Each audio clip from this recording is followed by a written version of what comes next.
मेरा नाम मोनिका वरुण है। किडनैपिंग और बाल तस्करी इसके बारे में सर ने आपको बताया है। मैं एक और इसमें डिटेल में बताती हूँ कि इन बच्चों को जब यहाँ से लेकर जाते हैं, छोटे बच्चों को, उसमें लड़कियाँ भी शामिल हैं और उसमें लड़के भी शामिल हैं। उसमें सबसे पहले क्या करते हैं, उन बच्चों को ले जाने के बाद उनकी किडनियाँ बेच दी जाती हैं पैसों के लिए, क्योंकि लाखों में बिकते हैं ये सब आपके अंग जो हैं। तो वो सबसे पहले आपके अंगों को बेच देते हैं। उसके बाद बच्चों के साथ किया जाता है कि उनके हाथ और पैर काट दिए जाते हैं। हाथ पैर काटने का कारण पता है आप सबको? पता है आप सबको? किसी को भी? इसलिए काटते हैं वो ताकि आपके फिंगरप्रिंट नहीं आए।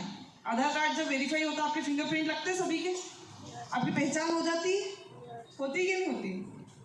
तो इसीलिए वो हाथ और पैर, इसीलिए आपसे भीख मंगवाएं या कभी आप घर वापस जाने की सोचो तो आप वापस नहीं जा सकते। क्योंकि अगर आप ये तो बता दोगे कि आप मंदसौर ज़िले के धुंधड़का में रहते हो, पर आप ये नहीं बता पाओगे कि मेरा नाम क्या है। और अगर आप बता भी दोगे तो आपकी पहचान कैसे होगी? क्योंकि उसके बाद तो बच्चे का मिलना मुश्किल है। 100 बच्चे गायब होते हैं, उसमें से मात्र 1 या 2 बच्चे मिल पाते हैं वापस, और वो आ पाते हैं अपने घर। वो भी इसलिए आ पाते हैं कि उनके आसपास वाले या उनके घर मोहल्ले वाले सभी अलर्ट रहते हैं, या उनको बहुत ज़्यादा जानकारी रहती है कि हाँ हमारा बच्चा गायब हुआ, तो वो कहाँ मिल सकता है। या सभी न्यूज़पेपर में, सभी जो ग्रुप चलते हैं मोबाइलों में, उनमें सभी में उनकी जो सूचना है वो वायरल हो जाती है, इसलिए वो बच्चे मिल पाते हैं। बाकी अधिकतर यही होता है कि बच्चे नहीं मिल पाते हैं, क्योंकि उनके जो प्रोटोकॉल होते हैं वो बहुत ज़्यादा ही सख्त होते हैं। क्योंकि जब वो यहाँ से लेकर जाते हैं तो उनका प्रोटोकॉल यही रहता है कि कैसे भी करके यहाँ से बच्चों को बेहोश करके ही ले जाए, चाहे वो 1 स्टेट दूर ले जाए, चाहे 2 स्टेट दूर ले जाए।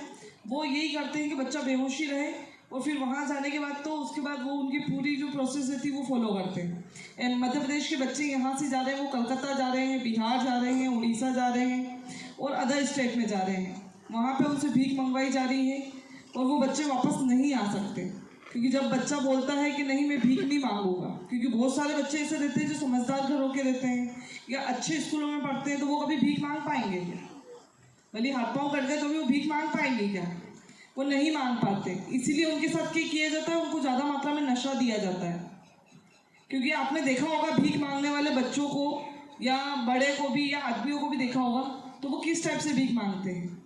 उनका भीख मांगने का जो तरीका वो आपने देखा होगा कि वो आपके पास आएंगे, सबसे पहले आपके हाथ लगाएंगे, लगाते हाथ पाँव पकड़ते कि नहीं पकड़ते?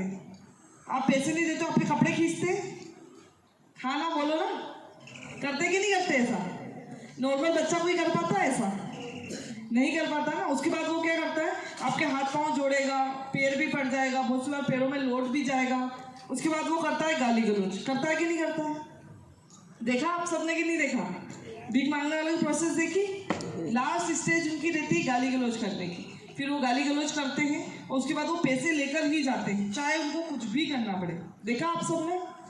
चाहे आप सोच लो कि मैं नहीं दूंगा पैसे, फिर भी उनकी जो टेक्निक है वो उसी को यूज़ करते हैं। और सबसे बड़ी बात ये कि वो नशे में रहते हैं, तो वो नशे में क्या कर रहे हैं उनको पता नहीं है कि हम क्या कर रहे हैं, पर नशे में उनको सिर्फ एक धुन सवार हो जाती है कि मुझे कैसे भी करके इस व्यक्ति से पैसा लेना है, तो वो लेकर ही रहते हैं। देखा आप सबने कि नहीं देखा? हाँ ना, जवाब दो। सच बोल रही हूँ मैं कि ऐसे ही बता रही हूँ मन से, है ना? तो ये होती है उसकी प्रोसेस। क्योंकि जब बच्चों को ले जाते हैं, उन बच्चों को सिर्फ भिक्षावृत्ति के लिए, उनका पैसे कमाने का एक जरिया हो आप, बाकी आपसे उनको कोई मतलब नहीं। क्योंकि हाथ जब काटे जाते हैं तो बहुत सी बार हाथ यहाँ से काटते हैं, एक बार यहाँ से या फिर यहाँ से, 3 स्टेप में हाथ कटते हैं। देखे आप सबने कि नहीं देखे? देखे ना? क्योंकि बहुत से बच्चे आसानी से मान जाते हैं तो उनके हाथ थोड़े से काट के ही छोड़ देते हैं वो, कि चलो ये भीख मांग के मुझे कमा के देगा। पर बहुत से बच्चे ऐसे रहते हैं जो बिल्कुल तैयार ही नहीं होते। तो